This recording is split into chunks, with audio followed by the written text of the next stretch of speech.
Hello friends, welcome back on power of knowledge. तो आज हम पढ़ेंगे 11th क्लास का first chapter nature and the purpose of business का थर्ड पार्ट। और इस थर्ड पार्ट में हम समझेंगे बिजनेस, प्रोफेशन और एम्प्लॉयमेंट में क्या डिफरेंसेस हैं। इससे पहले वाली वीडियो में हम समझ चुके हैं। तो अगर आपने बिजनेस के बारे में नहीं समझा हो, प्रोफेशन के बारे में नहीं समझा हो, बिजनेस एक्टिविटीज़ के बारे में नहीं समझा हो, तो आप वो वीडियो देख लीजिए। उसके बाद फर्स्ट और सेकंड वीडियो देखने के बाद ये हमारी थर्ड वीडियो है। तो स्टार्ट करते हैं। यहाँ पे बेसिक्स कुछ पॉइंट्स हैं। इस पॉइंट्स के हिसाब से हम समझेंगे कि क्या क्या डिफरेंसेस होते हैं। तो यहाँ पे 8 पॉइंट्स दिए गए हैं। पहला है मोड ऑफ इस्टेब्लिशमेंट, यानी कि जो बिजनेस है या प्रोफेशन है या फिर एम्प्लॉयमेंट है, उसका इस्टेब्लिशमेंट किस तरीके से होता है। तो सबसे पहले हम देख लेते हैं बिजनेस में एंटरप्रेन्योर का डिसीजंस और लीगल फॉर्मेलिटीज नेसेसरी होती है। आप बिजनेस स्टार्ट कर रहे हैं तो आप क्या हुए, एंटरप्रेन्योर हुए। आपने बिजनेस स्टार्ट किया तो आपको क्या करना पड़ेगा, सबसे पहले डिसीजंस लेना पड़ेगा कि हम किस टाइप का बिजनेस स्टार्ट करने वाले हैं। स्मॉल बिजनेस स्टार्ट कर रहे हैं, बिग इंटरप्राइजेस स्टार्ट करें, कहाँ स्टार्ट करें, ये सारे जितने भी डिसीजंस हैं, किस टाइप का बिजनेस स्टार्ट करें। तो यहाँ पे वो एंटरप्रेन्योर क्या होता है, डिसीजंस लेता है। और कुछ लीगल फॉर्मेलिटीज होती है, डॉक्यूमेंट्स जो लगते हैं, हमें कहीं पर रजिस्ट्रेशन कराना पड़ता है किसी चीज़ का, तो हम वो कराते हैं। तो इस तरीके से बिजनेस का एस्टेब्लिशमेंट होता है। वहीं दूसरी तरफ प्रोफेशन में क्या होता है, प्रोफेशन में स्टेप कैसे स्टार्टिंग होती है। तो membership of professional body and certificate of practice. For example doctor हुए, सीए हुए, सीएस हुए या फिर टीचर्स हुए, तो ये सब क्या करते हैं, प्रोफेशन में आते हैं। तो वो क्या करेंगे, उनको कहीं प्रैक्टिस करनी पड़ेगी, जाके एक सर्टिफिकेट लेना पड़ेगा वहाँ से, क्या आपने हमारे यहाँ से ट्रेनिंग की है। तो वो वहाँ से सर्टिफिकेट लेते हैं अपनी ट्रेनिंग का, अपनी जो उन्होंने ट्रेनिंग पूरी करी होगी वहाँ से उनको सर्टिफिकेट मिलता है। एक प्रोफेशनल बॉडी होती है, जैसे कि सीए की प्रोफेशनल बॉडी है, एडवोकेट की होती है, प्रोफेशनल बॉडीज होती है जो मतलब उनको ट्रेनिंग करवाती है, प्रोवाइड कराती है, सर्टिफिकेट प्रोवाइड कराती है। तो वहाँ से उन्हें मेंबरशिप की अपनी लेनी पड़ती है, मेंबरशिप लेनी पड़ती है। तो इस तरीके से उनको बाद में क्या होता है, ट्रेनिंग करने के बाद जब उनकी कंप्लीट हो जाती है तो उनको सर्टिफिकेट प्रोवाइड कराया जाता है। तो इस तरीके से उनकी प्रोफेशन की स्टार्टिंग होती है। एम्प्लॉयमेंट की स्टार्टिंग कैसे होती है, कैसे स्टेब्लिशमेंट होता है एम्प्लॉयमेंट का। कोई कंपनी है, कोई फर्म है, कोई ऑर्गेनाइजेशन है, तो वो क्या करते हैं, अपना रिक्रूटमेंट निकालते हैं। तो वहाँ पे हम लोग क्या करते हैं, अप्लाई करते हैं। तो जब वो अप्लाई करेंगे तो हमें क्या करेंगे, अपॉइंटमेंट लेटर देंगे। तो जब हमें अपॉइंटमेंट लेटर मिल जाता है फिर उसके बाद हम ज्वाइनिंग कर लेते हैं।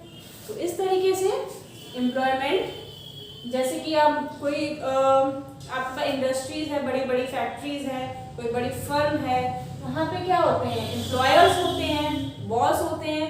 वो क्या करते हैं, उनके अंडर एम्प्लॉयज काम करते हैं। तो उनकी क्वालिफिकेशन के हिसाब से सब कुछ देख दाख के वो लोग उनको रिक्रूट कर लेते हैं। फिर बाद में अगर उनको ठीक लगता है तो उनको अपॉइंट करते हैं, फिर उसके बाद अपॉइंटमेंट लेटर देते हैं।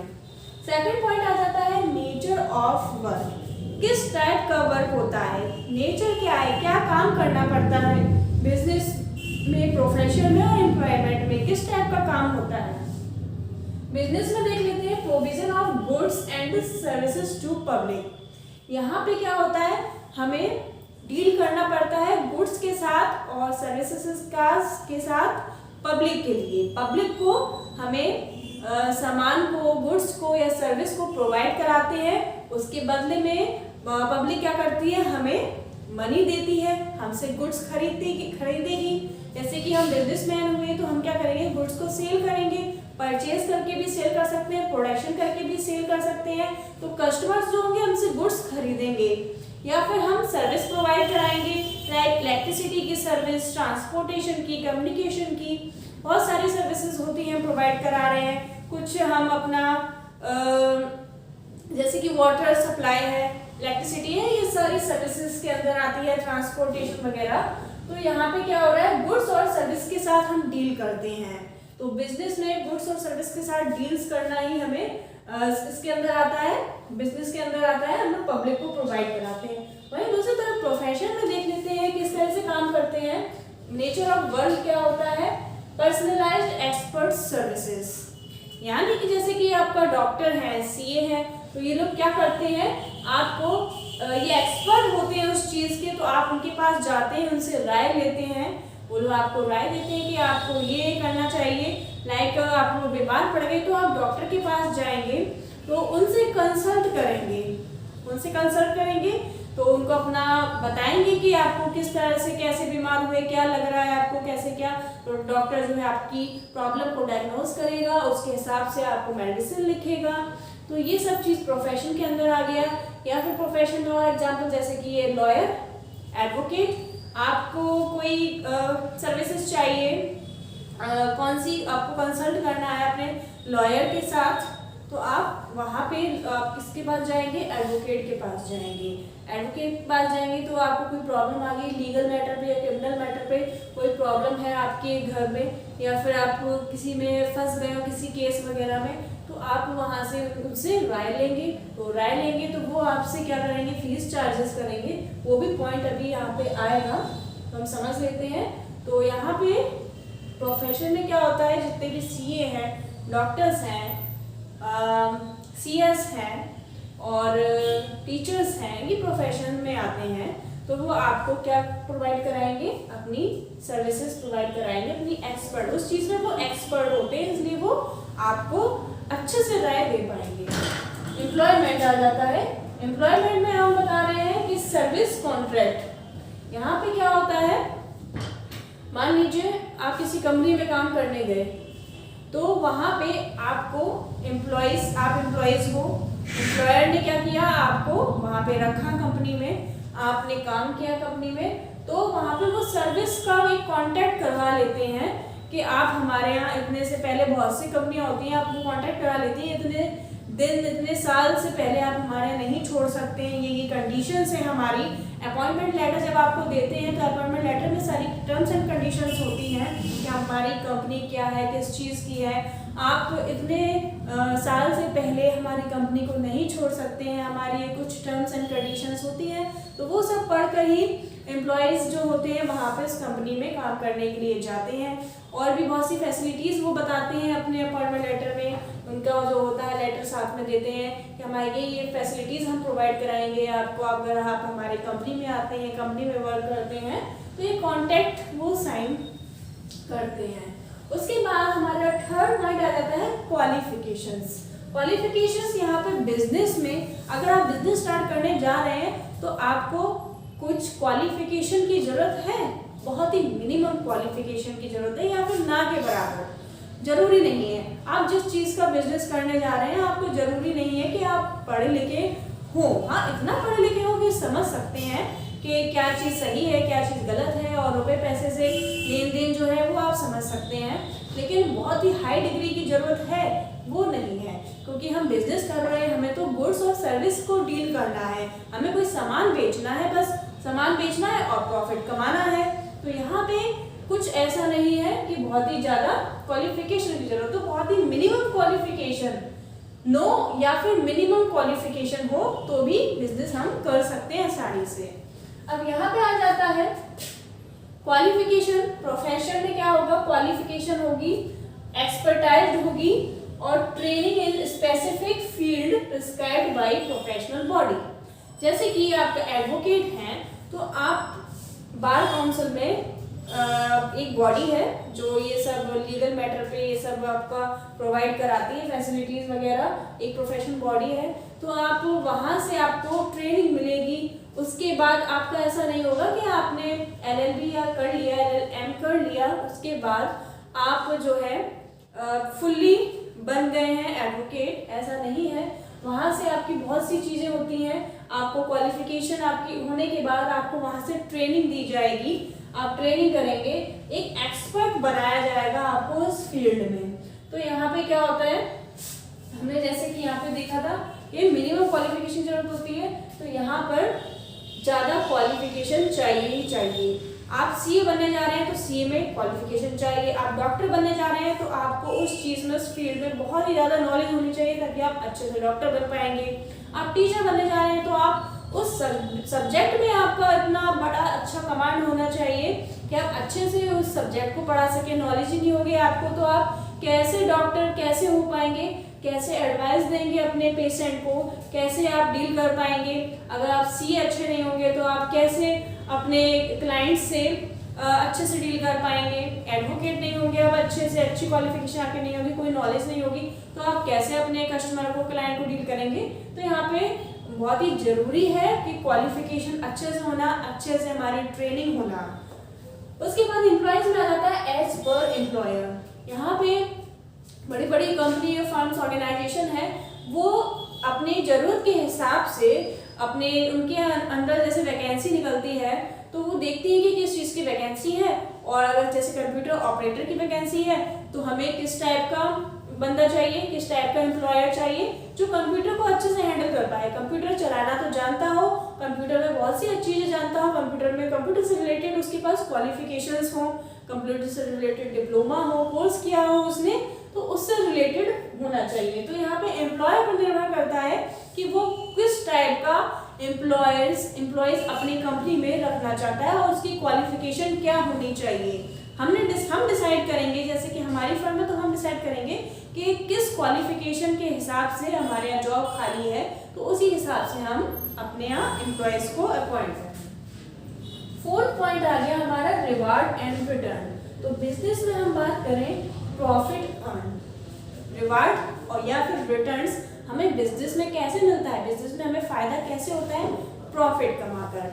हमने कोई चीज़ खरीदी, उसको फिर हम उसी रेट में तो बेच नहीं सकते, उससे ज़्यादा के रेट में बेचेंगे, तो उससे ज़्यादा के रेट में बेचेंगे तो हमें क्या होगा, हमें प्रॉफिट होगा। उससे अगर कम रेट में हम अगर बेच देंगे जितने की हमने खरीदी तो हमें लॉस हो जाएगा।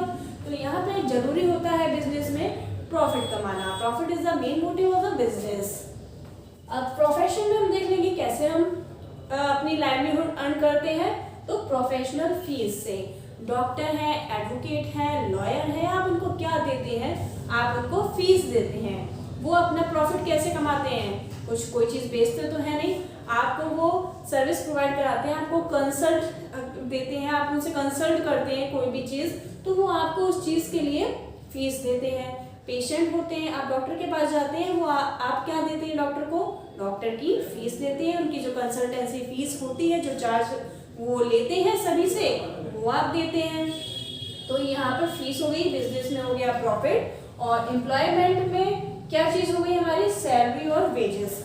यहाँ पे आपके जैसे कि आप एम्प्लॉयर हैं, आपने हायर किए एम्प्लॉयज़ अपने काम को संभालने के लिए अपनी फैक्ट्री में, तो आप क्या उनको देंगे, उनको वेजेस देंगे या फिर सैलरी देंगे। वेजेस कैसी हो सकती है, मंथली हो सकती है, वीकली हो सकती है। वैसे ही सैलरी है, आप किसी के जाते हैं काम करने, आपको क्या मिलती है, सैलरी मिलती है। तो ये यहाँ पे हो गया इससे रिलेटेड हमारा रिवार्ड्स एंड रिटर्न्स। तो फिफ्थ पॉइंट हमारा यहाँ पे आता है कैपिटल इन्वेस्टमेंट। तो किस तरह की हम कैपिटल इन्वेस्टमेंट करते हैं बिजनेस में, तो वो होता है आपका as per size and nature of business. यानी कि जिस तरह से का आपका बिजनेस है, छोटा बिजनेस है तो आपको कैपिटल कम चाहिए, बड़ा बिजनेस है तो आपको कैपिटल ज़्यादा चाहिए। कैपिटल यानी कि आपका वही हो गया लैंड, बिल्डिंग, फर्नीचर्स, ये सब कैपिटल में आते हैं।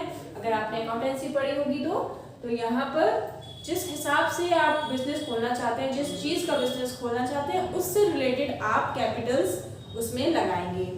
तो यहाँ पे फर्नीचर है, बिल्डिंग है, अगर आप कुछ बड़ा खोलना चाहते हैं तो ज़्यादा फर्नीचर, ज़्यादा लैंड की जरूरत पड़ेगी। कम छोटा सा बिजनेस खोलना चाहते हैं तो आपको ज़रा सी जगह में, थोड़ी सी जगह में ही आपका अच्छे से काम बन जाएगा।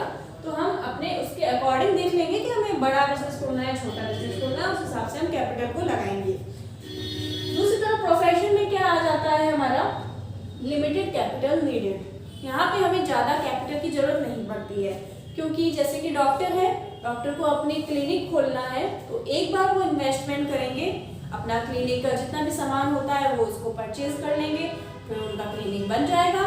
फिर तो उनको कंसल्ट ही प्रोवाइड करानी है, कंसल्टेंसी फीस लेनी है, यही काम है। ऐसे ही सीए है, डॉक्टर है, एक बार ऑफिस बन गया उनका तो हमेशा के लिए ऑफिस रहेगा उनका।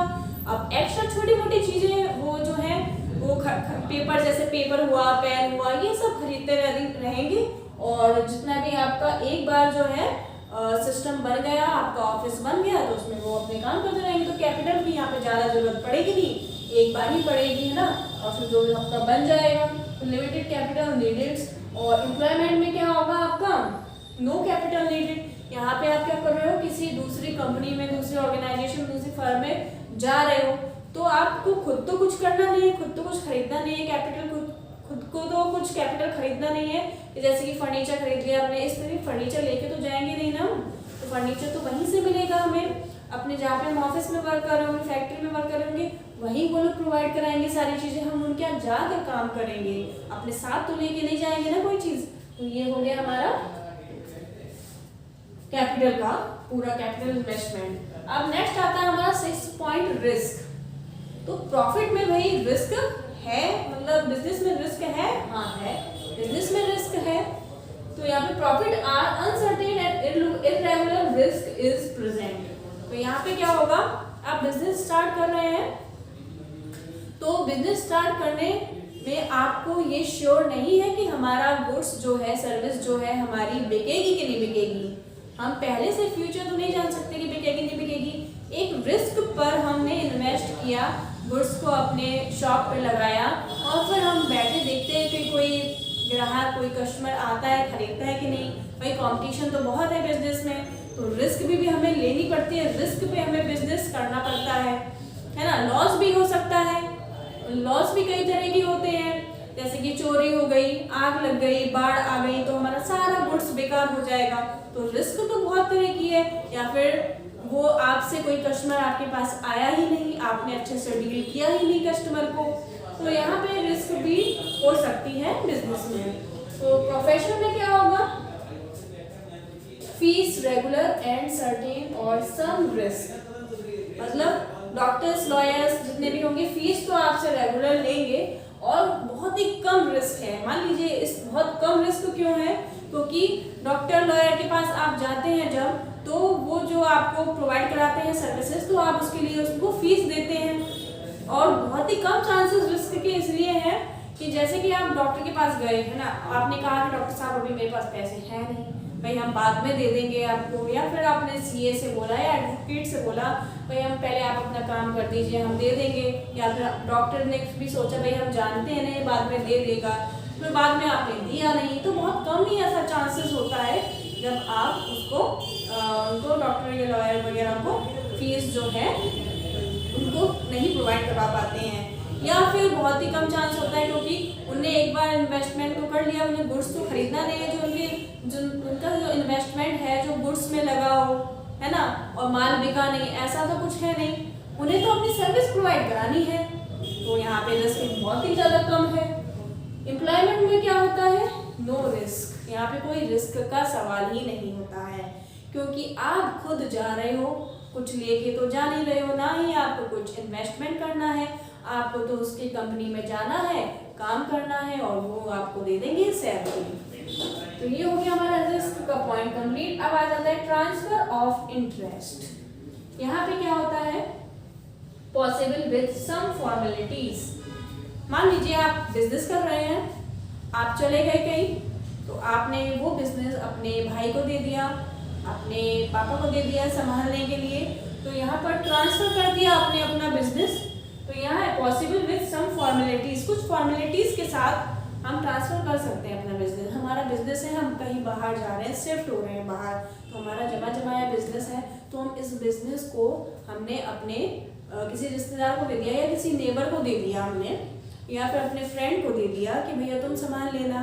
तो हम ट्रांसफर आसानी से कर सकते हैं अपने बिजनेस को यहाँ पर। लेकिन वही क्या होगा, प्रोफेशन में नॉट पॉसिबल। क्या आप अपना प्रोफेशन किसी और को दे सकते हैं कि आप सीए हैं, आपके पास सीए की डिग्री है, आपकी खुद की सीए की डिग्री है, आप किसी अपने फ्रेंड को दे दीजिए कि भैया तुम सीए की अपनी मेरी डिग्री ले लो और तुम सारा काम कर लो। ऐसा नहीं होता, क्योंकि आपने ट्रेनिंग की है, आपकी क्वालिफिकेशन है, आपको हर चीज़ की नॉलेज है, तो आप ही अच्छे से डील कर पाएंगे, ना कि आपका फ्रेंड।